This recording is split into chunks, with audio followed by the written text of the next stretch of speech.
You gonna be alright over there? No, I'm not. Hey, the Blackhawks should cheer you up, right? Imagine winning the Stanley Cup in 2010 and then losing in the conference finals in 2013, 2014, and 2015.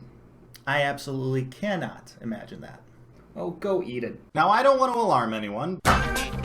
Is your debris cat making too much noise all the time? I haven't really prepared for this. Hello and welcome back to another episode of Hawks Recap. My name is Clay. Thank you for tuning in. The Blackhawks have just completed their 6th game of the season, second straight against the longtime rival Detroit Red Wings, and second straight game where the Hawks get the victory 6-2. I know it's just the Detroit Red Wings, but this qualifies as a legit winning streak, and as of the recording of this video, the Blackhawks are officially in a playoff spot. I shouldn't have said that. Don't want to think about the playoffs right now. Kevin Lankinen gets the starting net for the third straight game. The only minor lineup change is Carl Soderberg getting his first action of the year in the lineup to replace Lucas Wallmark. And Soderberg wasn't really all that noticeable offensively in this game, but he also wasn't noticeable defensively too, and that's a good thing. Good start to the Hawks in the first period, at least the first few shifts. They came out of the gates flying, got the first couple shots on goal, but a minute and a half in, they did commit a penalty. They were a little undisciplined in that first period. I mean, they only had 2 penalties, but they were some bad penalties, and there's a difference between good penalties and bad penalties. Like, if the other team has a breakaway and you commit a penalty to prevent a scoring opportunity, then, that's kind of a good penalty. But these were not good penalties, and thankfully, the PK unit would step up big and prevent the Hawks from going down a goal early. Just under 5 minutes into the game, the Blackhawks would get on the board first, which they do for the second straight game, which is also a nice far cry from what they did in the first 4 games. Blackhawks get the puck into the offensive zone. Kane drops it to DeHaan, who shoots it on net, just kind of throws it there. Rebound comes straight to Pius Suter on the back post, and he just buries it into the open net. First career NHL goal from Pius Suter. You knew he would find the back of the net eventually. I mean, he was the leading scorer in the Swiss League for a reason. Good to see him get on the board, and, well, apparently, when it rains, it pours. Just under halfway through this first period, the Blackhawks would get a power play opportunity, and I gotta admit, it didn't look great. It definitely didn't look great, but the power play is on fire right now, which one of the reasons why is because they're just finding ways to score. And the Blackhawks, in this power play opportunity, they keep the puck in somehow, kind of right at the end of the power play, and puck gets to Janmark, and he makes a great cross-crease pass to Suter, who just taps it in. And Suter, with his second goal of the first period, puts the Hawks up 2-0, and that's how this game would go into the second period.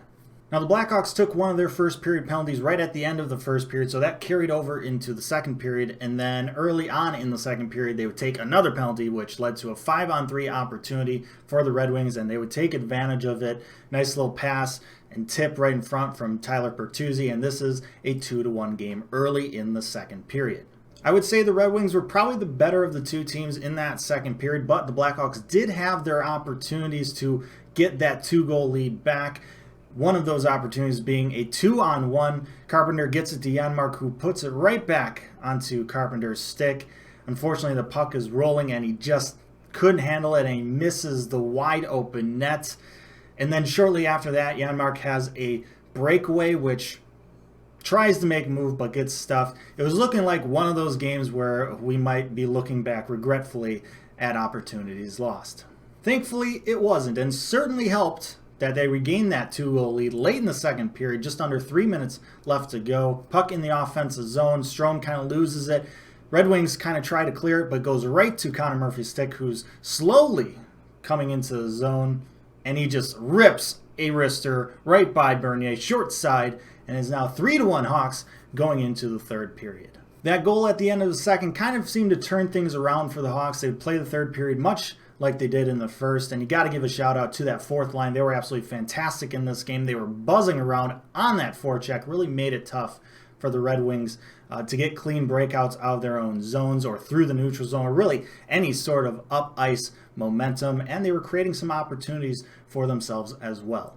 They were a bit quiet during the road trip to Florida, but these last 2 games, they seemingly are playing much like they were during training camp, so that is a good sight to see. Not even a minute into the third period, the Blackhawks would extend their lead. Patrick Kane has the puck in the offensive zone, kind of cycles around, gives himself some space, and then just puts a perfect pass to the tape of Mattias Janmark's stick, back post, and he just tips it in.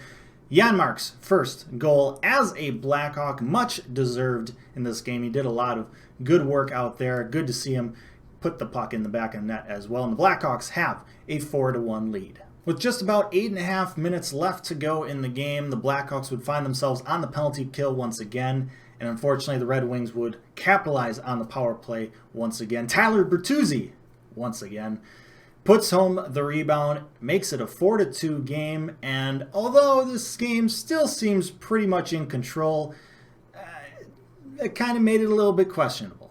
But not even a minute after that, this game becomes no longer questionable as the Blackhawks would find themselves on a 2-on-1 odd man rush. Pius Suter with the puck up the left-hand side. He's got Patrick Kane on his right. That's a pretty darn good option to pass to, but that passing lane seems a little bit clogged. So Suter decides to put it on net himself, and he does one better than that. He puts it into the back of the net, under the glove, above the pad. Perfect shot, beats Bernier for his 3rd goal of the game, or as they say in Canada, that is a hat trick. It's just too bad that there are no fans in the stands to throw any hats.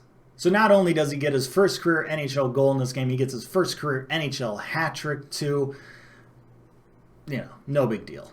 Blackhawks weren't quite done yet. Just about 4 minutes left to go in the game. Kubalik with some nice pressure on the puck creates a turnover. Kurashev picks it up in the corner. He's got Strome right in front. He could pass it to him, but he decides to take it to the net himself. Throws the puck towards the net, gets his own rebound, then puts it into the back of the net. Kurashev with the goal to make it 6-2, and that would be the final score in this one. So that's a nice little confidence-boosting 2-game sweep of a longtime rival, Detroit Red Wings, who will be playing 6 more times this season. Definitely looking forward to those, especially if the results are similar to what we saw in these last 2 games. Now, I know Detroit was missing a couple guys because of COVID, but, we're also missing Taves and Doc, so I don't really feel sorry for them. Up next, the Blackhawks will be kicking off another 4-game road trip, starting off in Nashville for 2 games against the Predators, who haven't really looked all that great. So, these 2 games that we just played against Detroit, yes, it was against Detroit, but confidence-boosting games. They seem to be playing a lot better. They got some flow to their game. We have apparently a somewhat, startable goaltender, it seems, in Lankinen too. I'm interested to see how they play against what you would think is a little bit better of an opponent in Nashville, but definitely a beatable opponent in the Predators as well.